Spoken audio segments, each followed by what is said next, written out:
अस्सलाम वालेकुम my dear students. Chapter number 3 that is biodiversity. आज हमारा टॉपिक है 3 kingdom classification system. Dear students, previous lecture के अंदर हमने 2 किंगडम क्लासिफिकेशन सिस्टम को डिस्कस किया था। कौन कौन से थे? Kingdom Plantae and kingdom Animalia. Aristotle ने इसको डिस्कस किया था सबसे पहले।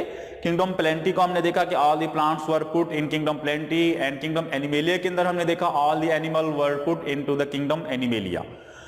सो ऑब्जेक्शन लगाई गई थी उसके ऊपर यूग्लिना की वजह से, और दूसरा प्रोकैरियोटिक और यूकैरियोटिक का जो डिफरेंस था वो भी सही तरीके से क्लियर नहीं था उस किंगडम के अंदर, इसलिए हमने उसको रिजेक्ट कर दिया।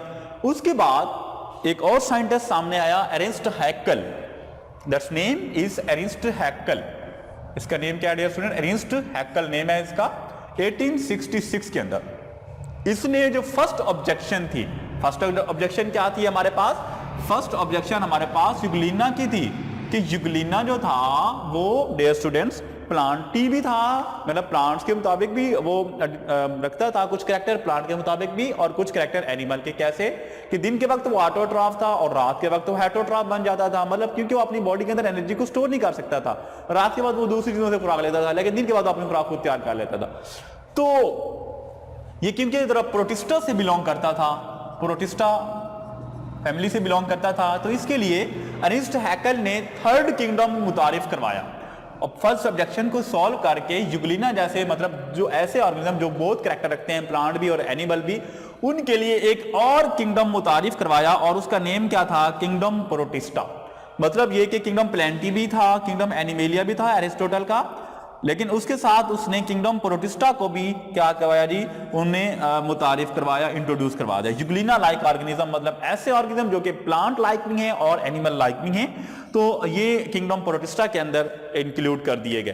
तो देखते हैं हम किंगडम प्लेंटी को। सबसे पहले किंगडम प्लेंटी को एर्नस्ट हैक्ल कहता है ऑल दी प्लांट्स, जो कि तमाम के तमाम जो हमारे पास प्लांट्स हैं उनको किसके अंदर पुट कर दो जी? प्लांटी के अंदर। इसके अलावा फिंजाई को भी किसके अंदर अभी तक रखा गया था? किंगडम प्लेंटी के अंदर रखा गया था फिंजाई को। और एनिमल की बात करते हैं, ऑल दी एनिमल्स, एनिमल्स को अभी तक किसके अंदर पुट कर दिया गया था? और तमाम के तमाम जो एनिमल है उनको किसके अंदर पुट कर दिया गया? किंगडम एनिमेलिया के अंदर पुट कर दिया गया।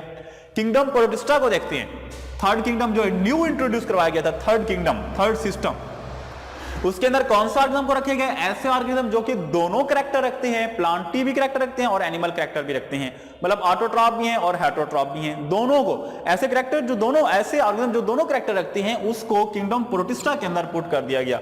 जैसे एग्जांपल हमारे पास यूग्लिना है, ठीक है, और इसके अलावा बैक्टीरिया, ही आल्सो इंक्लूड बैक्टीरिया, मतलब यूनिसेलुलर ऑर्गेनिज्म जो सारे के सारे थे उनको पुट कर दिया गया किंगडम प्रोटिस्टा के अंदर। डियर स्टूडेंट, इस 3rd किंगडम क्लासिफिकेशन सिस्टम को भी एक्सेप्ट नहीं किया गया था। इसके रीजन देखते हैं।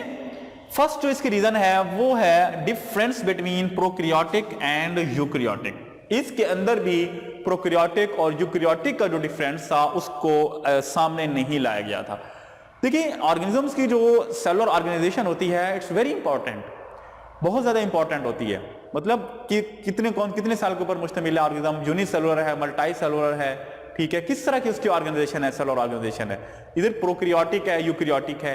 तो ये जो डिफरेंस है प्रोकैरियोटिक और यूकैरियोटिक का, ये नहीं देखा गया था। 3rd किंगडम क्लासिफिकेशन सिस्टम के अंदर भी इस चीज को इग्नोर कर दिया गया, मतलब इस चीज को भी एक्सेप्ट नहीं किया गया, सामने नहीं, did not clear the difference between prokaryotic and eukaryotic.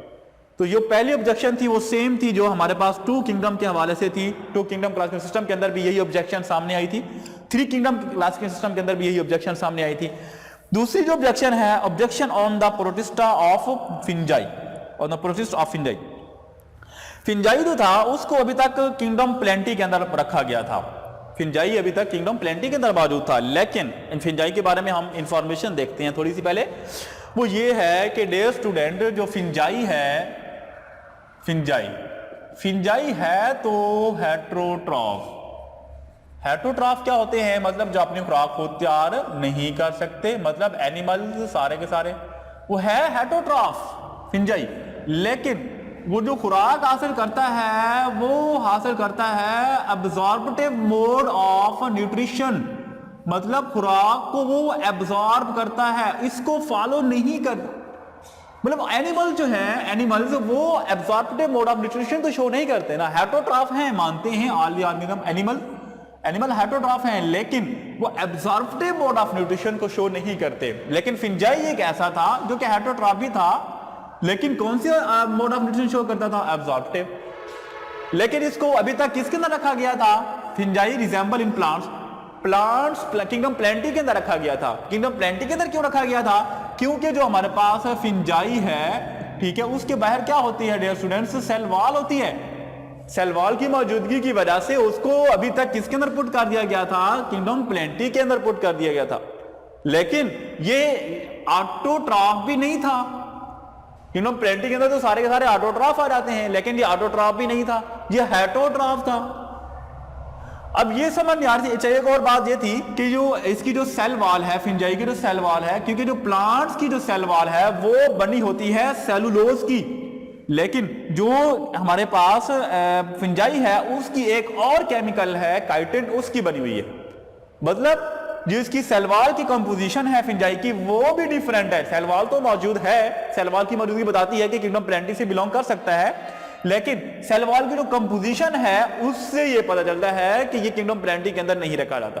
कि किंगडम प्लेंटी के अंदर एक तो ये सेल वॉल की जो कंपोजिशन है ये भी मसला है, दूसरा ये ऑटोट्रॉफ भी नहीं है, ये है भी हेटरोट्रॉफ, मतलब इसको किंगडम प्लेंटी के अंदर पुट नहीं कर सकते। दूसरा, इसको किंगडम एनिमेलिया के अंदर पुट कर देते हैं, लेकिन किंगडम एनिमेलिया के अंदर भी पुट नहीं कर सकते। ये भी मानते हैं कि हेटरोट्रॉफ है, एनिमल से बिलोंग करता है, लेकिन क्वेश्चन ये है कि ये absorptive mode of nutrition show करता है और एनिमल तो absorptive mode of nutrition show नहीं करते। तो ये एक फिंजाई जो था, एक अलग इसकी जो है वो कैरेक्टर थे, ना तो किंगडम प्लेंटी के अंदर इसको पुट कर सकते हैं, ना ही किंगडम एनिमेलिया के अंदर इसको पुट कर सकते हैं। तो ये जो ऑब्जेक्शन है किंगडम फिंजाई के हवाले से जो ऑब्जेक्शन थी, इस ऑब्जेक्शन और जो फर्स्ट ऑब्जेक्शन हमारे पास प्रोकैरियोट और यूकैरियोट के हवाले से थी, तो इन दो मेजर ऑब्जेक्शन की वजह से जो हमारे पास 3 किंगडम क्लासिफिकेशन सिस्टम है इसको भी एक्सेप्ट नहीं किया गया था। डियर स्टूडेंट्स, तो नेक्स्ट 5 किंगडम क्लासिफिकेशन सिस्टम को इंट्रोड्यूस करवाया गया था। उसके अंदर किंगडम प्लेंटी भी आता है, किंगडम एनिमेलिया भी आता है, किंगडम प्रोटिस्टा भी आता है, किंगडम फिंजाई को भी अलग कर दिया गया, और इसके अलावा किंगडम मोनेरा एक था उसको भी इंक्लूड कर दिया गया, जो कि तमाम यूनिसेलुलर ऑर्गेनिज्म। और इसके अलावा जो 5 किंगडम क्लासिफिकेशन सिस्टम है वहां पर प्रोकैरियोटिक और यूकैरियोटिक मतलब मोड ऑफ सेलुलर ऑर्गेनाइजेशन, ठीक है, सेलुलर ऑर्गेनाइजेशन और उसके अलावा मोड ऑफ न्यूट्रिशन, दोनों को बेस बनाकर 5 किंगडम क्लासिफिकेशन सिस्टम को इंट्रोड्यूस करवाया गया। इंशाल्लाह नेक्स्ट लेक्चर के अंदर 5 किंगडम क्लासिफिकेशन सिस्टम को हम डिस्कस करेंगे। तो 5 किंगडम क्लासिफिकेशन सिस्टम जो है वो उसको एक्सेप्ट किया गया और स्टिल अभी तक हम 5 किंगडम क्लासिफिकेशन सिस्टम ही यूज करते हैं। Thank you so much dear students, अल्लाह हाफिज।